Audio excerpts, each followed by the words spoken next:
પછી આવે છે કોમ્પ્રિહેન્શન ઇન ગુજરાતી લેંગ્વેજ. તો તમારામાંથી ઘણા લોકો પૂછતા હતા કે ગુજરાતી વ્યાકરણ પૂછાવાનું છે કે માત્ર ફકરા પરથી પ્રશ્ન પૂછાવાના છે. તો ફકરા પરથી પ્રશ્ન પૂછાવાના છે, વ્યાકરણનો કોઈ અભ્યાસક્રમની અંદર સમાવેશ નથી.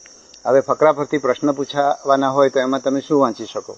તો મેં અત્યાર સુધી જે જોયું છે એ પ્રમાણે ફકરા પરથી પ્રશ્નો હોય અને એમસીક્યુ ટાઈપના, હેતુલક્ષી ટાઈપના, જેમાં 4 વિકલ્પો આપ્યા હોય એવા પ્રશ્નો મારા ધ્યાન ઉપર એવા કોઈ સારા પ્રશ્નપત્રો આવ્યા નથી.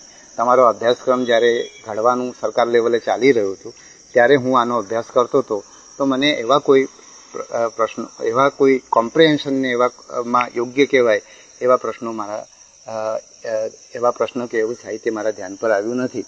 જીપીએસસીની ઘણી પરીક્ષાઓ, લેખિત પરીક્ષા જે નિબંધલક્ષી પ્રકારની પરીક્ષાઓ છે એની અંદર કોમ્પ્રિહેન્શનની નું છે અભ્યાસક્રમમાં સમાવેશ અને એના લગતા પ્રશ્નો પૂછાય છે, પણ એમાં એના જવાબો તમારે તમારા શબ્દોમાં, તમારી ભાષામાં લખવાના છે, વિકલ્પોમાંથી પસંદ કરવાના નથી. એટલે આમાં તમને તમારી રીતે કંઈક સાહિત્ય તમારે શોધવું પડશે. મને ખ્યાલ છે ત્યાં સુધી હમણાં જે પંચાયત વિભાગે જે ખાતાકીય પરીક્ષા લીધી એમાં એક નિમ્ન સ્તરનું જે ગુજરાતીનું પ્રશ્નપત્ર હતું એમસીક્યુ ટાઈપમાં, એમાં કદાચ 1-2 ફકરા કોમ્પ્રિહેન્શનના હતા એવું મારા ધ્યાન પર આવે છે. એટલે એ પણ કદાચ તમે જોઈ શકો.